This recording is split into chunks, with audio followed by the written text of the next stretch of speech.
श्रीगुरुवे नमः।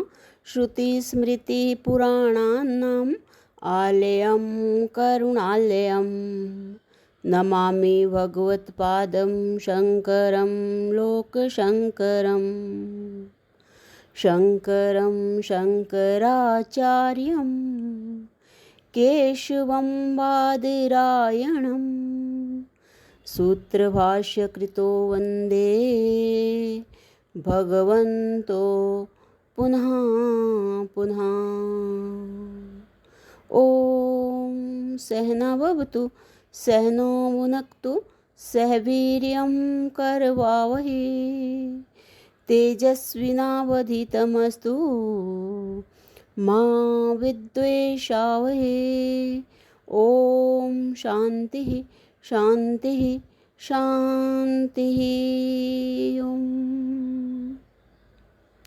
प्रणाम भगवान। वेदांत टिप्पिका परमहंस स्वामी श्री योगानंद जी महाराज, जिनको आलू वाले बाबा भी कहते हैं भगवान। और हमारा 15वां प्रश्न, सत्य और असत्य। तो प्रश्न है भगवान कि प्रत्यक्ष दिखने वाले संसार को आप असत्य बताते हो और न दिखने वाले आत्मा को सत्य बताते हो, ये कैसे समझ में आवे। तो स्वामी जी ने बताया कि वेदांत शब्द से ही ज्ञान होना बताता है, और जो शब्द से ही आत्मा का स्वतः प्रमाण सिद्ध होता है। आत्मा सबका प्रमाणभूत है, वह सबका अपना आप है, इसलिए उसके जानने के लिए अन्य प्रमाण की अपेक्षा नहीं है। तो जैसे अब आगे एग्जाम्पल देखिए भी, जैसे 10वां तू है, यह सुनते ही अपने को जान जाता है, इसी प्रकार महावाक्यों द्वारा हुआ बोध ही आत्मबोध है। तो आगे अब एक दृष्टांत दे रहे हैं कि भाई एक अरण्य में एक चित्रकार फोटोग्राफर यानी कि पहुंचा एक जंगल में। तो वहाँ के पहाड़ों का चित्र उसने खींचा। एक पशु समान बुद्धि वाले भील को देखकर उसने उसका भी चित्र खींच लिया। रात्रि भर वह उन्हीं भीलों के साथ स्थान पर रहा। प्रातःकाल उसने भील का चित्र तैयार किया। उसने जी में कि मन में ये सोचकर कि जंगल में रहने वालों ने ऐसे चित्र कभी नहीं देखे हैं, जो मैं उन्हें चित्र दिखाऊंगा तो वे प्रसन्न होंगे। ऐसा सोचकर जिस जंगली मनुष्य का चित्र उसने खींचा था, उसको चित्र निकाल कर दिखलाया और कहा, देख यह तू है। हाथ पैर मुख नाक कान सब बराबर है। कमर पर तीर कमान भी लगी हुई है। जंगली भील आश्चर्य के साथ सब अंग उपांग की आकृति देखकर चित्र हाथ में लेकर चारों तरफ से देखता हुआ, जब बहुत देर हो गई तो चित्रकार ने चित्र मांगा, परंतु भील ने न दिया। जब चित्रकार ने बहुत ही आग्रह किया तो अंत में भील ने चित्र उसे दे दिया। चित्रकार ने उसे कागज़ों में लपेट कर एक संदूक में जो उसके पास था रख लिया और ताला लगा दी। तो भील सब देखता रहा और एक साथ बोल उठा, हाय मुझे संदूक में क्यों बंद कर दिया है। ये भील जो है वो देख रहा था सब, जो चित्रकार ने फोटो को संदूक में जैसे कागज़ में लपेट कर संदूक में रख दिया और संदूक को ताला लगा दिया। तो भील ये सब कुछ देख रहा था और एक साथ बोल उठा कि मुझे संदूक में क्यों बंद कर दिया है, मेरा दम घुटेगा, मैं मर जाऊंगा, मुझे निकाल दे। हाय तू बड़ा चोर है, मुझे बंद करके ले जाता है। चित्रकार ने कहा, क्या कहता है तू? क्या कहता है तू? तो मेरे सामने बैठा है, छोटे से संदूक में कैसे बंद हो सकता है। तो भील जो है वो झुंझलाकर बोला, वाह, तूने ही तो प्रथम कहा था कि यह तू है। मैंने भी ठीक ठीक देख लिया कि वह मैं ही हूँ। अब तू क्यों कहता है कि तुझे बंद नहीं किया? मुझे संदूक में से निकाल दे, मेरा दम घुटता है। अंधेरे मैं घबराता हूँ। चित्रकार ने कहा, तू मेरे सामने खड़ा है, मुझसे बात कर रहा है, तू और है और जिसको मैंने संदूक में बंद किया है वह और है। भील ने कहा, नहीं, वह ही मैं हूँ। मुझ में और उसमें क्या अंतर है? मुझे संदूक में से जल्दी निकाल दे, नहीं तो मैं सब भीलों को बुलाता हूँ, तेरे संदूक को तोड़वा डालूंगा। चित्रकार ने कहा, फिर मैं सच कहता हूँ, तू वह नहीं है, तेरे सामने तेरे समान है, तेरा चित्र है, कि वह तू नहीं है जो संदूक में है, वो तेरे समान है, तेरा चित्र है। इस प्रकार चित्रकार ने बहुत ही समझाया, परंतु भील ने एक ना मानी और वह सब भीलों को बुला लाया। वे सब संदूक छीनने लगे। चित्रकार ने सोचा, जंगली समझते नहीं हैं, चित्र और मनुष्य का अंतर नहीं जानते। यह सोचकर उसने संदूक खोलकर चित्र निकाल कर भील को दे दिया। वह अपने को प्राप्त करके प्रसन्न होता हुआ अपनी स्त्री के पास पहुंचा और चित्र दिखाकर बोला, देख, यह मैं हूँ। मुझको एक जादूगर चोर बॉक्स में बंद करके लिए जाता था। मैं अपने को उससे छुड़ा करके आया हूँ। तो चमकदार कागज पर सुंदर चित्र देखकर स्त्री कहने लगी, वाह, कैसा सुंदर शरीर है, यह ही मेरा मालिक है, मैं उसके साथ रहा करूँगी।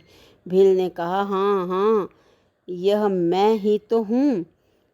अब विचार कर कि चित्रकार उन जंगली मनुष्यों को मनुष्य और चित्र का अंतर किस प्रकार बता सकता था।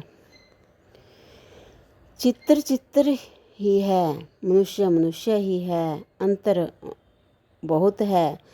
समझने वाले समझ सकते हैं, किंतु जिसकी बुद्धि में जंगली भीलों के समान समझने की शक्ति ना हो, वह किस प्रकार समझ सके। नाम रूप का पुतला, फोटोग्राफ का चित्र ही तो है, दोनों में लेश भी अंतर नहीं है। नाम रूप का पुतला, फोटोग्राफ का चित्र ही तो है। तो स्वामी जी कह रहे हैं कि इन दोनों में लेश भी अंतर नहीं है, किंतु मनुष्य की बुद्धि पर ऐसा अज्ञान का पर्दा पड़ गया है कि जिस छाया आभास को अपना मानने लगा है।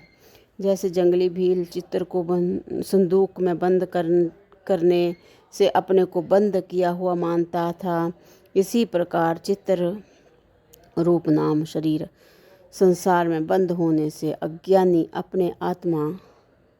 अपने मतलब आत्मा का शरीर से पृथक होने पर भी बंधन में पड़ा मानते हैं। रजोगुण और तमोगुण की विशेषता वाले अज्ञानियों के समझने का विषय आत्मा नहीं है और समझाने से वे समझ भी नहीं सकते। रजोगुण और तमोगुण की विशेषता वाले अज्ञानियों के समझने का विषय आत्मा नहीं है और समझाने से वे समझ भी नहीं सकते। जब किसी प्रकार का भाव उत्पन्न होकर दृढ़ हो जाता है, तब भावना करने वाला अपने स्वरूप को भूलकर भावना को ही अपना स्वरूप मानने लगता है।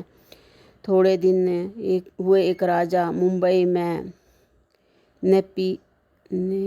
नेपियंसी रोड के ऊपर एक बंगले में ठहरा हुआ था। राजा, 2 राजकुमार, 1 राजकुमारी और कई नौकर चाकर उसके साथ थे। एक दिन बड़ा राजकुमार, जिसकी उम्र उस समय 8 वर्ष की थी, बगीचे में टहल रहा था। वह एक अंग्रेज को बंगले में आता हुआ देखकर घबराता हुआ अपने पिता राजा के पास पहुंचा और कहने लगा, पिताजी उठो, साहब आते हैं।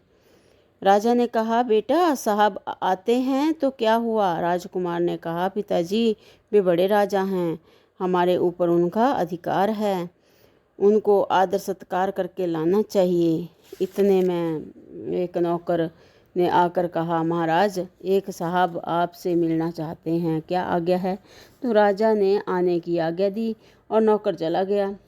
थोड़ी देर में अंग्रेज ने आकर अपना टोप उतार कर राजा को सलाम किया और खड़े खड़े 2-4 बातें करके वह चला गया। राजकुमार ने कहा, पिताजी आपने उससे बैठने को क्यों न कहा? वह तो साहब था। राजा को हंसी आई। कुंवर को गोदी में लेकर के वे कहने लगे, बेटा अभी तू बच्चा है, तू क्या जाने। किसी ने तुझसे साहब की बड़ाई कर दी है, वह साहब है तो मैं भी राजा हूँ। तुझे साहब को देखकर इस प्रकार घबराना योग्य नहीं है। जिसको तू बड़ा राजा समझ कर घबराता था वह हमारा गाड़ी बनाने वाला है, नौकर है। क्या जब तेरा कोई नौकर तेरे पास आवेगा तो तू उठकर उससे हाथ मिलवाएगा? जो हाथ मिलवाने प्रतिष्ठा पाने योग्य होता उसी के हाथ मिलाया जाता है, उसी से हाथ मिलाया जाता है। जो हाथ मिलाने प्रतिष्ठा पाने योग्य होता है उसी से हाथ मिलाया जाता है, प्रतिष्ठा दी जाती है। सफ़ेद चमड़ी हुई तो क्या हुआ? क्या सफ़ेद चमड़ी होने से हमारा अन्नदाता हो गया? ऐसा न समझना चाहिए। तो राजकुमार ने नौकर चाकरों से अंग्रेज की बड़ाई बहुत सुन रखी थी। उस बड़ाई का भाव इतना दृढ़ हो गया था कि हम राजा हैं यह भाव तक राजकुमार भूल गया। इसी प्रकार जगत के प्रपंच के भाव वाला होने से अपने आत्म स्वरूप को प्राणी भूल जाता है। जब तक बुद्धि शुद्ध और संस्कार वाली नहीं होती तब तक काग का बना हुआ बाग नहीं मिटता, और समझाने वाला कितना भी समझाए कभी समझ में नहीं आता। तो भगवान इससे आगे जो है वो अगले सत्संग से कंटिन्यू करते हैं। प्रणाम भगवान। ओम शांति ही शांति ही शांति ही। ओम।